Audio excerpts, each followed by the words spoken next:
नमस्कार मंडळी, आपल्या चॅनलवर तुमचं स्वागत आहे। आजच्या ब्लॉगची सुरुवात जरा वेगळी होत आहे,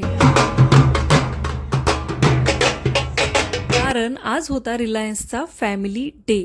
दरवर्षी श्री धीरूभाई अंबानी यांच्या स्मरणार्थ आणि नवीन वर्षानिमित्त अंबानी परिवाराकडून त्यांच्या एम्प्लॉयीसाठी हा इव्हेंट ऑर्गनाइज केला जातो। भरपूर मोठ्या प्रमाणावर हा असतो आणि सगळेजण इथं आलेले असतात। यावेळेस याची थीम बॉलिवूड थीम होती। सगळ्या बॉलिवूड मूवीचे पोस्टर्स इथं मस्त फिरत होते, अगदी मस्त वाटत होते। इथे छान छान आम्ही फोटो काढले आणि इव्हेंटला मध्ये गेलो। मस्त सुरुवात झाली। अमिताभ बच्चन पासून ते धुरंधर पर्यंत सगळे डुप्लिकेट ॲक्टर्स इथं आलेले होते। सगळ्यांसोबत मस्त मस्त फोटो काढले। इथला क्रिश तर आम्हाला खूप आवडला आणि त्यानंतर मध्ये गेलो। लहान मुलांसाठी मस्त इथं बबल्स अरेंज केलेले होते, जिथं सगळे लहान पुणे खेळत होते। त्यानंतर मध्ये गेलो आणि असं मोठं असं गार्डनमध्ये सगळी अरेंजमेंट होती। इथं साईडला जे स्टेज दिसतं, इथं लाईव्ह कॉन्सर्ट होणार होती। कुणाची ते मी सांगतेच, पण सगळ्यात पहिल्यांदा मी घेतलं वेलकम ड्रिंक, ज्यामध्ये होतं हे लेमन मोजिटो। धीरूभाई अंबानी यांच्या फोटोला नमस्कार केला आणि पुढच्या कार्यक्रमाला सुरुवात केली। डिनरसाठी खूप मोठं इथं ग्राउंड होतं आणि डेकोरेशन जबरदस्त होतं, जे आजपर्यंत मी कधीही पाहिलं नव्हतं। दरवर्षी हा इव्हेंट असतो, पण इतकं डेकोरेटिव्ह आणि क्रिएटिव्ह डेकोरेशन हे पहिल्यांदाच होतं। तुम्ही बघू शकता सगळ्या प्रकारचे ताजे फळं कट करून हे या प्रकारे डेकोरेशन केलेलं होतं। बघायला इतकं सुंदर वाटत होतं ना, की खायला सुद्धा घ्यावं का नाही असं वाटत होतं। इतके वेगवेगळ्या आकारामध्ये हे फळं कट करून ठेवले होते। तुम्ही बघू शकता किती सुंदर दिसत आहे, बघतच राहावं असं वाटत होतं।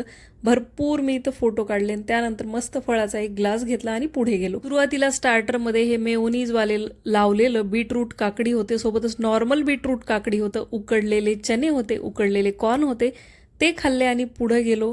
त्यानंतर 2 प्रकारचे सूप होते। काजूचं सूप मी तर पहिल्यांदाच ट्राय केलं, पण चव अप्रतिम होती। सोबतच बिस्किट क्रॅकर पाय आणि आल्मंड फ्लेक्स होते, ज्या बिस्किट क्रॅकर पायची चव खूप अप्रतिम होती। मंचुरियन, व्हेज क्रिस्पी आणि नूडल्ससुद्धा होते। यातले नूडल्स अगदी भरपूर टेस्टी होते।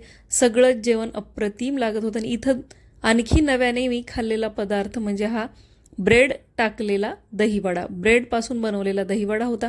आलू टिक्की चाट होती, पाणीपुरी होती, तंदुरी पनीर होता आणि साऊथ इंडियन जेवणाचा जो स्टॉल होता ना, तो अगदी बघण्यासारखा होता। साऊथ इंडियामध्ये आल्यासारखं वाटत होतं। 4 ते 5 प्रकारचे डोसे होते आणि हे सगळे पदार्थ खाल्ल्यानंतर जेवणाच्या काउंटरकडे जाण्याची इच्छा काय, पोटात तीळ मात्र जागा नव्हती। पण तरीही थोड्या वेळ फिरून फिरून झाल्यावर तुम्हाला दाखवण्यासाठी मी इथं गेले। यामध्ये पापड, दाल फ्राय, जीरा राईस, 2 ते 3 प्रकारच्या भाज्या, ज्याच्यामध्ये एक तंदुरी रोटी, साधी रोटी होती, पुरी होती, तवा रोटी होती आणि भाज्यांमध्ये होती मेथी मटर मलाई, एक पनीरची भाजी होती मस्तपैकी आणि असं मस्त जेवण इथं अरेंज केलेलं होतं। सोबतच रबडीसुद्धा होती। भरपूर फिरून झाल्यानंतर कॉन्सर्ट झाल्यानंतर मी हे जेवण केलं। त्यानंतर जेवल्यावर बनारसी पानसुद्धा खायला होतं। मस्त कव्वाली म्हणून हे पान आपल्याला खायला देत होते। मुलांना एंटरटेनसाठी भरपूर इथं खूप सारे मोटू पतलू सोडलेले होते, छोटे छोटे ट्रेन्स होत्या, जिथं मुलं एन्जॉय करतील। आणि त्यानंतर महत्त्वाचा शोमध्ये आदित्य नारायण याची लाईव्ह कॉन्सर्ट।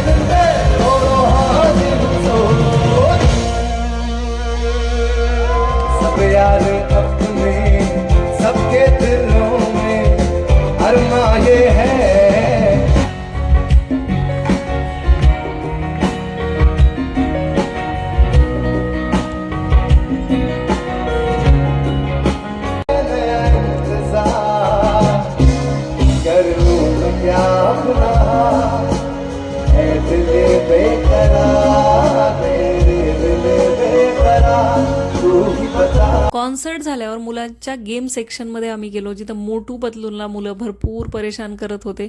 सोबतच ट्रॅम्पोलिन होतं, वेगवेगळे प्रकारचे गेम्ससुद्धा इथं अवेलेबल होते आणि सगळं फ्री ऑफ कॉस्ट होतं।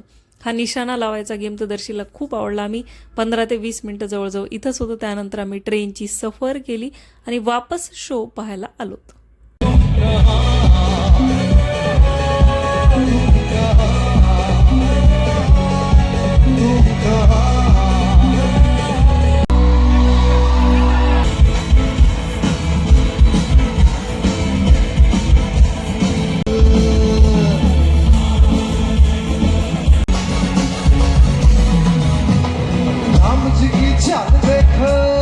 चाल देखो रगों में गुबार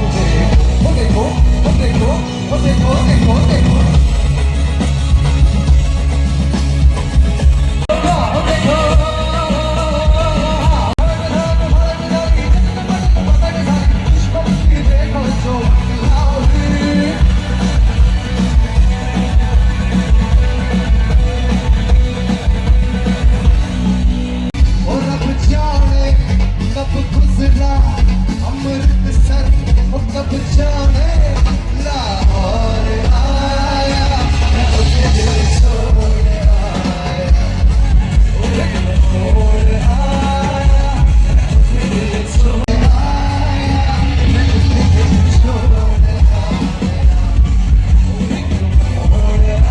अशी मस्त नवीन वर्षाची सुरुवात आम्ही केली. तुमचं नवीन वर्ष कसं सुरू झालंय कमेंट्समध्ये सांगा. सगळ्यांना हॅपी न्यू इयर. चला भेटते नेक्स्ट व्लॉगमध्ये. तोपर्यंत बा.